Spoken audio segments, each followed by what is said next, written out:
दोस्तों, हम सभी को जेम्स बॉन्ड, मिशन इम्पॉसिबल और बेबी जासूस जैसी फिल्में देखना बहुत पसंद होता है। लेकिन असल जिंदगी में जासूसों का काम इतना आसान नहीं होता, क्योंकि अपनी पहचान बदलकर दुश्मनों के बीच जाकर रहना और उनकी इन्फॉर्मेशन अपने देश तक पहुंचाना बेहद जोखिम भरा काम होता है। और ये बड़े दुर्भाग्य की बात है कि देश के लिए शहीद होने वाले जासूसों के बारे में हम लोगों को पता तक नहीं चल पाता। यहाँ तक कि सरकारें भी इन्हें अपने देश का नागरिक होने से इनकार कर देती हैं। लेकिन फिर भी ये देशभक्त किसी भी बात की परवाह किए बिना अपने देश के लिए यह काम करते रहते हैं। और आज की हमारे इस इंटरेस्टिंग वीडियो में भी हम आपको भारत के ही कुछ ऐसे जासूसों से मिलवाएंगे जिनके कारनामे सुनकर आपके रोंगटे खड़े हो जाएंगे और आपका हाथ अपने आप ही इन जाबाजों को सैल्यूट करने के लिए ऊपर उठ जाएगा। और दोस्तों, आपकी जानकारी के लिए बता दूं कि मैं किसी भी जासूस के सीक्रेट इन्फॉर्मेशन को शेयर नहीं कर रहा, बस उन्हीं बातों को ही आपके सामने रख रहा हूँ जो कि इंटरनेट पर काफी आसानी से उपलब्ध है। आज भी भारत के सबसे महान जासूसों में शुमार किए जाते हैं। राजस्थान के श्री गंगानगर में जन्मे रविंद्र शुरुआत से ही एक थिएटर आर्टिस्ट हुआ करते थे और लखनऊ की एक थिएटर में एक्टिंग के दौरान ही रॉ के अफसरों की नजर उन पर पड़ी थी। वह रविंद्र की एक्टिंग से इतने प्रभावित हुए कि उन्होंने उसी समय रविंद्र को जासूस बनने का ऑफर दे दिया। रविंद्र ने भी तुरंत ही यह ऑफर स्वीकार कर लिया, जिसके बाद रॉ में उनकी ट्रेनिंग शुरू हो गई। और ये ट्रेनिंग अगले 2 साल तक चली, जिसमें कि उन्होंने उर्दू, इस्लामिक धार्मिक ग्रंथ और पाकिस्तान के तौर तरीकों के बारे में सीखा। साल 1975 में मात्र 23 साल के रविंद्र अपने मिशन के लिए पाकिस्तान चले गए थे और भारत के अंदर उनकी सभी पुरानी पहचान नष्ट कर दी गई थी। और पाकिस्तान में उन्होंने नबी अहमद शाकिर के नाम से प्रवेश किया था। रविंद्र ने पाकिस्तान जाने के बाद से कराची यूनिवर्सिटी से LLB किया और एक पाकिस्तानी लड़की अमानत से शादी कर ली। पढ़ाई पूरी होने के बाद वह पाकिस्तान आर्मी में शामिल हो गए और फिर धीरे धीरे मेजर के रैंक तक पहुंच गए। और इस दौरान वह लगातार पाकिस्तानी आर्मी की खुफिया जानकारी भारत तक पहुंचाते रहे थे, जो कि भारत के लिए बहुत ही ज्यादा महत्वपूर्ण साबित हुई। हालांकि 1985 में रॉ के ही एक दूसरे एजेंट की गलती की वजह से रविंद्र का भेद खुल गया और उन्हें गिरफ्तार कर लिया गया।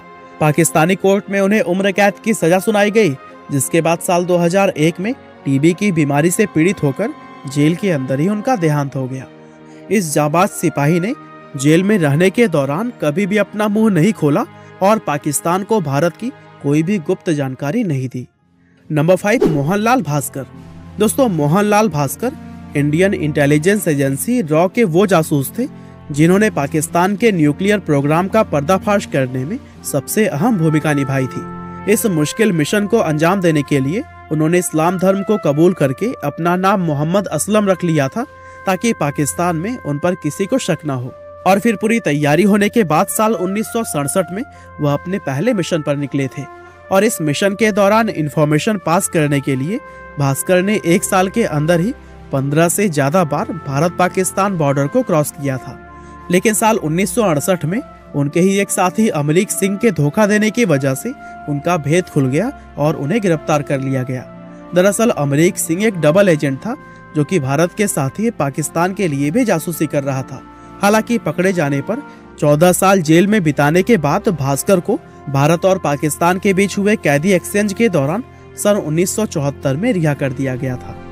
नंबर 4, सरस्वती राजमणि। दोस्तों, सरस्वती राजमणि वो महिला थी जिन्होंने भारत के स्वतंत्रता आंदोलन के साथ ही इंडियन इंटेलिजेंस यूनिट में भी बहुत अहम भूमिका निभाई थी।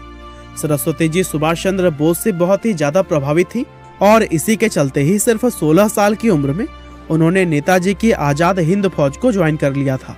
और इस फौज में उनके बेहतरीन काम को देखते हुए उन्हें इंडियन इंटेलिजेंस यूनिट में भी शामिल कर लिया गया था और वह हमारे देश की इंटेलिजेंस यूनिट का हिस्सा बनने वाली पहली महिला थी। सरस्वती जी लड़के का भेष धारण करके अंग्रेजों की खुफिया जानकारी हासिल करने का काम करती थी।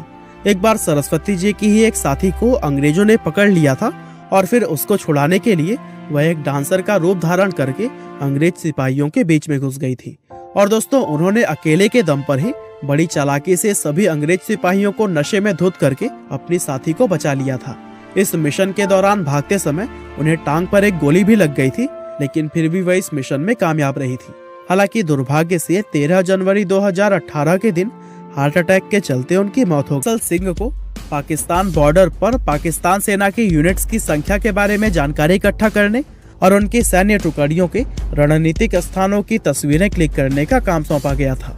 वह साल 1969 में पहली बार मोहम्मद इब्राहिम के नाम से पाकिस्तान में घुसे थे और इसके बाद वह अगले कई सालों तक भारत को पाकिस्तानी सेना की महत्वपूर्ण जानकारियां देते रहे। उनके द्वारा भेजी गई इंफॉर्मेशन 1971 के युद्ध में भारत के बहुत काम आई थी, लेकिन 1973 में एक दूसरे इंडियन एजेंट के मुंह खोलने की वजह से उन्हें गिरफ्तार कर लिया गया था। और आपको जानकर काफी हैरानी होगी कि वह 35 साल तक पाकिस्तान की जेल में कैद रहे थे, जहां पर उन्हें 3rd डिग्री टॉर्चर किया जाता था। लेकिन इतने लंबे समय तक टॉर्चर झेलने के बावजूद भी उन्होंने कभी भी अपना मुंह नहीं खोला और साल 2008 में पाकिस्तान के मानवीय आधारों पर उन्हें आजाद करके भारत भेज दिया गया। नंबर 1, रामेश्वर नाथ काव। दोस्तों, रामेश्वर नाथ काव एक ऐसे इंटेलिजेंस ऑफिसर और जासूस थे जिन्हें आज सिर्फ भारत ही नहीं बल्कि पूरी दुनिया के सबसे महान इंटेलिजेंस ऑफिसर्स में शुमार किया जाता है। यूपी के वाराणसी से ताल्लुक रखने वाले काव ने अपने करियर की शुरुआत एक IPS अफसर के रूप में की थी, लेकिन हमेशा से जासूसी में दिलचस्पी रखने वाले काव ने साल 1969 में एक खुफिया एजेंसी की स्थापना की, जिसको कि आज हम रॉ के नाम से जानते हैं। और यही वजह है कि भारत में रॉ जैसी बेहतरीन खुफिया एजेंसी के होने का सबसे बड़ा श्रेय रामेश्वर नाथ काव को ही दिया जाता है। वह एक ऐसे खुफिया इंसान थे जिनके निजी जिंदगी के बारे में आज भी लोगों को कोई खास जानकारी नहीं है। हालांकि दुर्भाग्य से साल 2002 में 83 साल की उम्र में उनका देहांत हो गया था। तो दोस्तों, यह थे कुछ ऐसे जांबाज जासूस जिन पर हम सभी भारतीय को गर्व है। वैसे आप इनके वीरता के बारे में क्या कहना चाहेंगे, हमें कमेंट करके जरूर बताइएगा।